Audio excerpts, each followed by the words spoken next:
Graham, bit of disappointment here at Adams Park, postponed just half an hour or less before kick-off.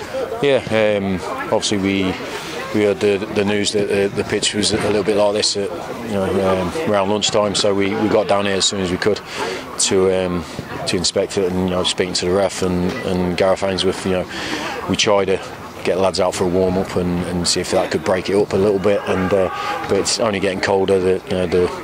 Unfortunately, I think they've been caught out by the sudden frost. I don't think it was forecast, and unfortunately, whatever they've done to the pitch, has come too late. And I think it's the right decision. The pitch is very hard in places, and to be fair, most of the places. There's some parts that are really dangerous. I don't think they've got any better. So it's really unfortunate, because obviously we've travelled overnight, and the supporters are down here already. So, but unfortunately, sometimes there's nothing you can do.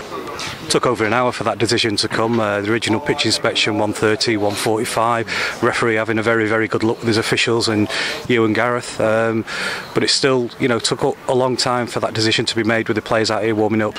Yeah, well, it was. They had the undersoil heating on from I think 7 o'clock this morning, but apparently that just prevents frost. It doesn't actually defrost it, and they had seen a slight improvement in the pitch from earlier on, but I don't think in the time from now till kick-off it would have got any better than it is. And I think everyone's done the best. The referee and obviously the staff have tried to get the game on because everyone's ready for a game. And but it would have been a lottery, and it would have been dangerous for players. And at the end of the day, that's the paramount thing in everyone's mind, that any injuries or so forth, coming down to the pitch when it could have been preventable, is no one wants to be put in that position.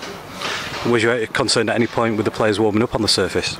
Yeah, a little bit. I mean, it's one of those where the lads can see for themselves how hard it is, but you try to keep everyone positive and ready to play a game, because if it does go ahead, then you have to be mentally prepared to play it. And but the referee and myself and Gareth sort of thought, well, if we give the players 15-20 minutes on it, then we can judge it properly. It's no good us kicking our shoes into the pitch and having a look. You have to see players jogging around on it and then make a decision from that. And unfortunately, it's not improved, and the players were skating around.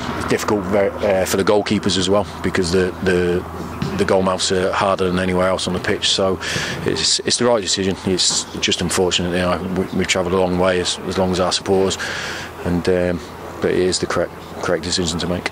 You mentioned travelling overnight, waking up yesterday, this morning, looking at that breakfast room and seeing blanket frost. Yeah, well, as soon as we woke up, we saw it, but you always hope that there's been a forecast for it, and the preparations have been made, and the game will be ahead, because they've actually got undersoil heating here as well. But I think it's caught everybody out. I don't think there was a forecast for frost, and unfortunately the game's off, and there's not much we can do about it now.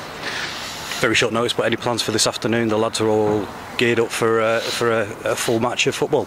Yeah, well, no, because we can't even train on the pitch. Being a Sunday, we'd probably be really lucky to get a training pitch on the way back as well. At any of the clubs that we can contact. So we'll be in training tomorrow instead. It's going to be a recuperation day after today's game, but we'll be in training now, because obviously we've got to prepare for the Accrington game on New Year's Day.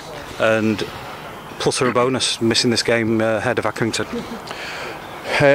Well, you asked me after the Accrington game. No, there's some lads, obviously desperate to play a game, and once you prepare for that for 24 hours and get it in your head, you want to play the game, and it's always a disappointment when a game's called off. But it's we just have to prepare right for the Accrington game now, and make sure everyone's ready for that. Okay, Graham, thank you. Okay, that's great. Thanks.